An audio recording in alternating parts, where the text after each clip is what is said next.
Richard Crawford to take over, but I did want to mention one thing, which is some of those boxes of material had actually long been in our own collection. So the Eva Jessie collection is up at the Bentley Library, and she was the chorus master of the initial production of Porgy and Bess, and actually did it even in the later revivals for about 3 decades.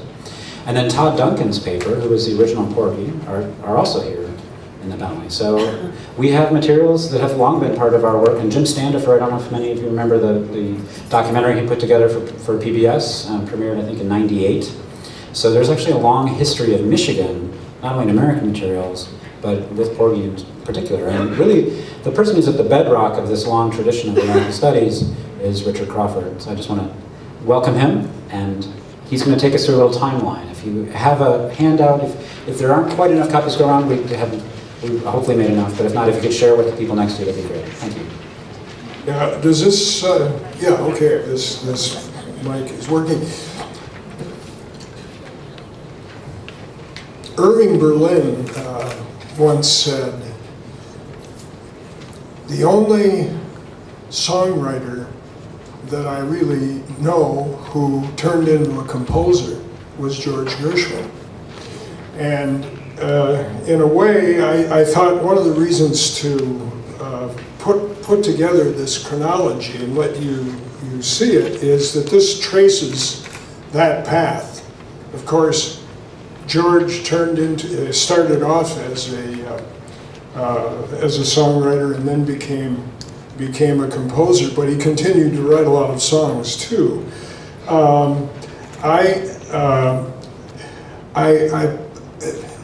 What I have learned a great deal of, because I consider myself a historian of pretty much all of American music, is that the way George Gershwin negotiated the American musical landscape, you could say, was in a rather unorthodox way.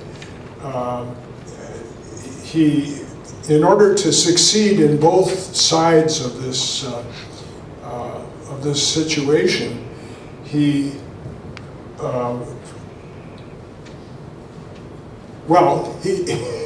did a number of things that I've outlined here. I say rough chronology because, among other things, each of these events that I've written out here represents some kind of significant move or condition or change or event that took place and had some kind of long-term influence on George.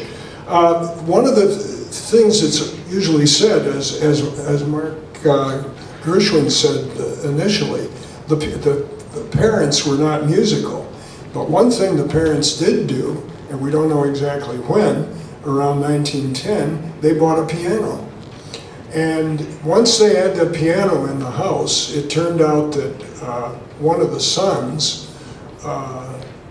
went maniacal. It seems to be almost the sort of thing that people talk about. When you tried to get between George and a piano, you were in trouble. But this appetite for playing the piano and for music and for making music was something that surfaced very early in his life. So, by the way, the question mark things are all tentative dates, the things that I've marked there. The Gershwins were not at all meticulous about noting down when things happened or keeping a careful record. They were interested in doing, but not so much interest until much later in keeping a careful chronology. Anyway, George starts playing the piano at age, well, we think probably about 12. There's another thing that's put down here that I think is quite a remarkable let's say one of the most revealing things that George ever said, except he did very little by way of explaining it. So 1912, you see, he starts going to concerts. apparently his father was quite interested in concert going, and he knew quite a lot of music, and George went along.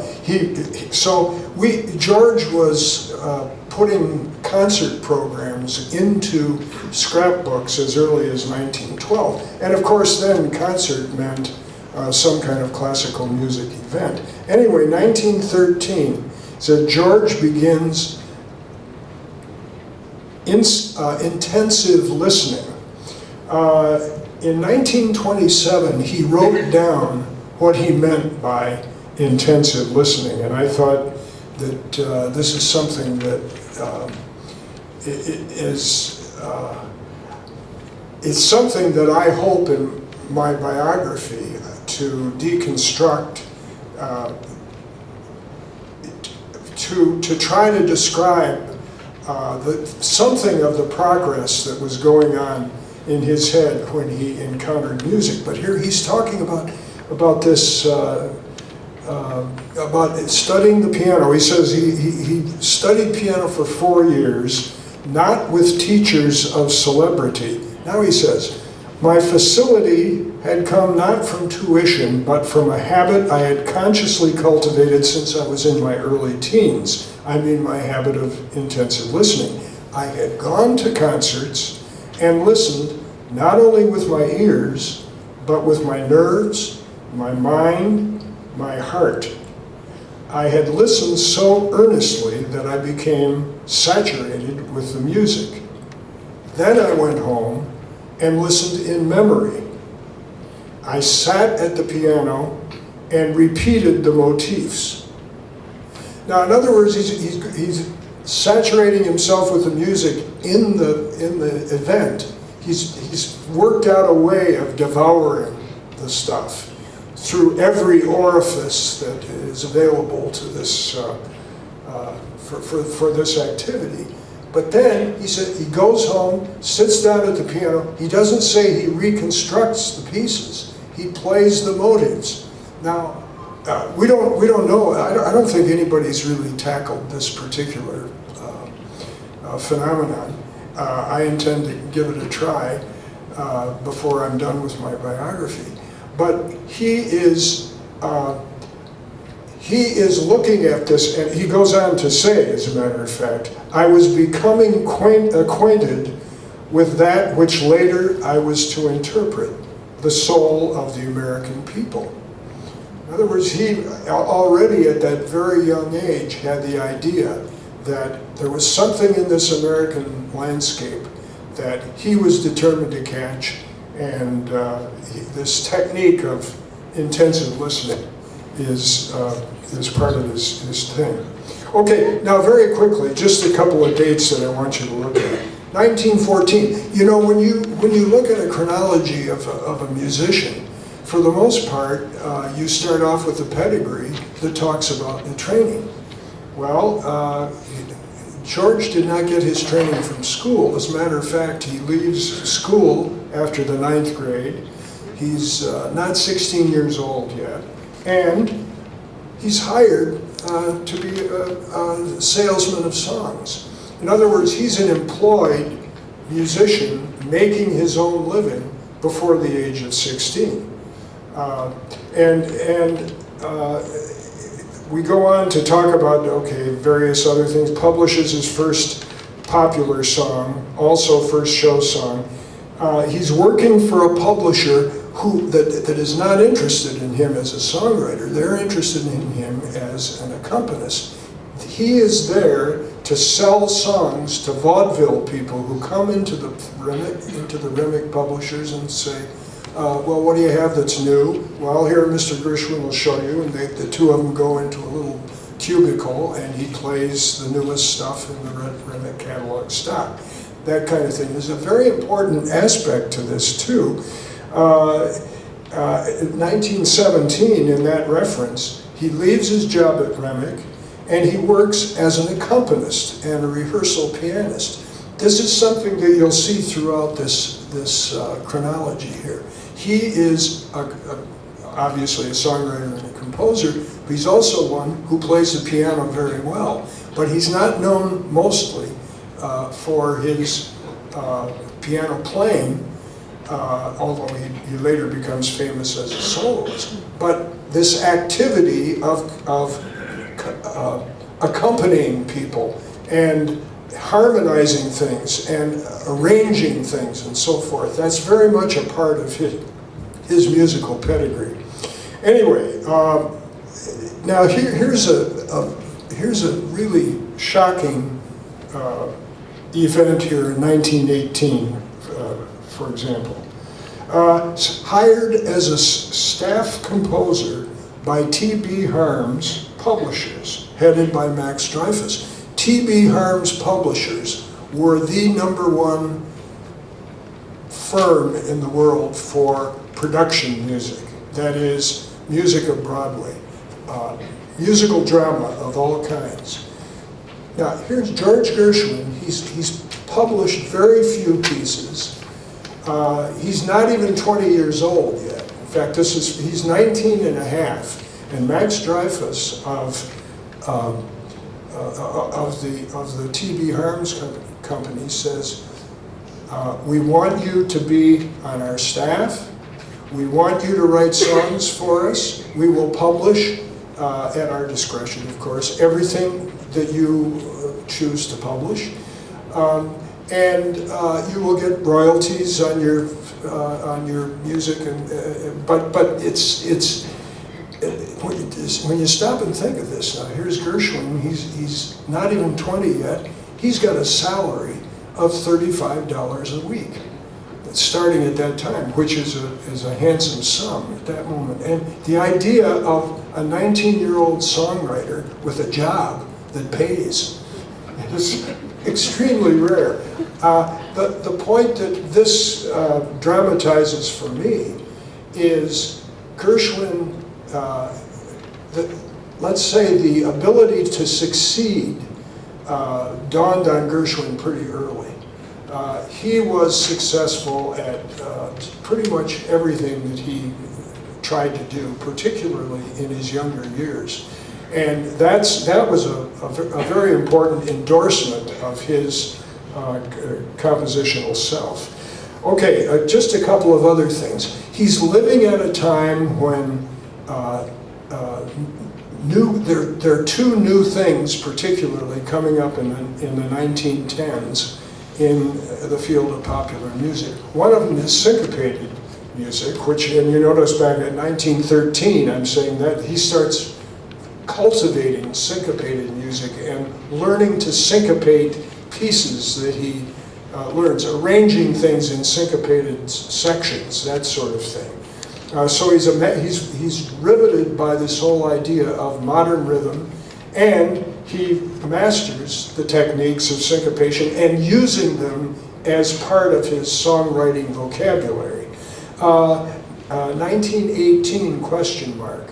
Another thing that's happening in popular music at this time. Blues music is making its debut. This is there's been blues coming up out of the South in the oral tradition, but published blues are starting to surface right around the end of World War II, and Gershwin is very taken with blues music, and he assimilates that as part of his native compositional language. Okay, a couple of other things, and I don't want to hog the time here, but 1919 question mark. Gershwin studies harmony with Edward Kalenyi. Right around this time, he hires Kalenyi, a composer, a theorist, conductor, who is very well versed in classical music, and Gershwin that's where he learns the technical side of the harmonic vocabulary of the early 20th century. We don't know how long he worked with Kalenyi. We don't even know if 1919 is when he started, but that's another thing. You'll see through the career of Gershwin, he is hiring teachers when he feels the need for learning a particular skill. You'll see no schools on this thing. There is no, he never went to a conservatory. He never had a regime of musical education. So, but he knew exactly what he needed to learn, and he figured out ways to get it from individuals. Okay, very quickly, for 1919 is his first score for musical comedy, La La Lucille. 1920, he lands a contract. There's a yearly set of reviews called George White's Scandals of such and such a year. He does that score for 5 years, and that's a solid situation for professional achievement. 1918, you'll notice, first song written with Ira Gershwin. And then 1921, the two of them try out a musical themselves. It doesn't succeed. That is, Ira writing the words, George writing the music, but it peters out on the road. Now, a very important thing in 1923, his music begins to catch on in London. First, he goes to London and writes for a score for a review there, and then later he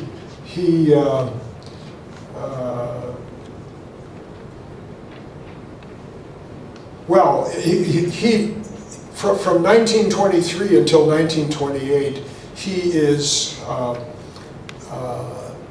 his music is being performed regularly on the London stage as well as the American stage. 1920, well, I'm going to skip 1923 here, but a very important thing, of course, is 1924. In 1922, he had gotten to know Paul Whiteman, who was the founder of a very successful dance orchestra and a very entrepreneurial type.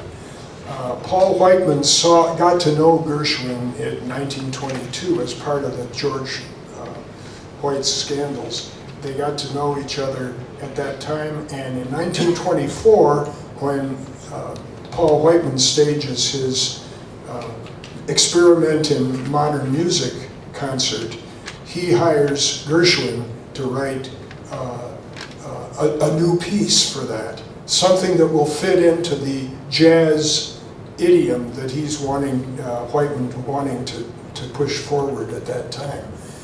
Gershwin wants to write a piece that needs a conductor. He wants to write a piece for Whiteman that shows that jazz is not just dance music. You know, if you're going to play this piece that he wants to write, you're going to have somebody to conduct it. And the result, which he composes very fast, is the Rhapsody in Blue, which is a unique composition in the history of American music. I doubt that there's anybody in this room that doesn't recognize the Rhapsody in Blue. It's one of a kind.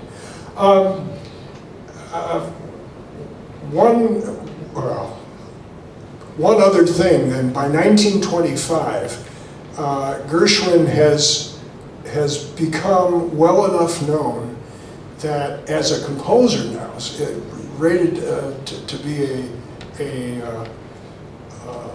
a promising young composer, that he is commissioned by the New York Symphony Orchestra under Walter Damrosch to write a concerto in F for him playing the concerto with the orchestra, him at the piano. So that's his first real tackling of a major multi-movement piece of classical music. 1926, that's where I cut off this chronology, because that's the year when he reads the book, the novella, Porgy, and decides that this would make a good opera. And of course, he's been spending his whole life working on stage works, because all the musical comedy stuff that we've seen through this scandal, he was very active in the musical comedy world.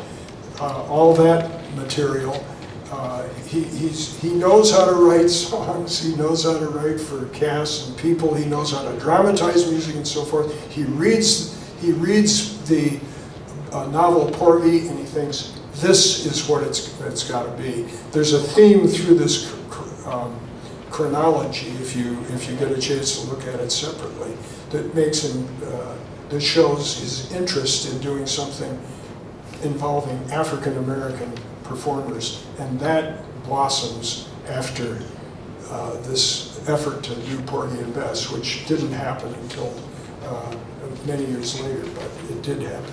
Anyway, thanks for the opportunity to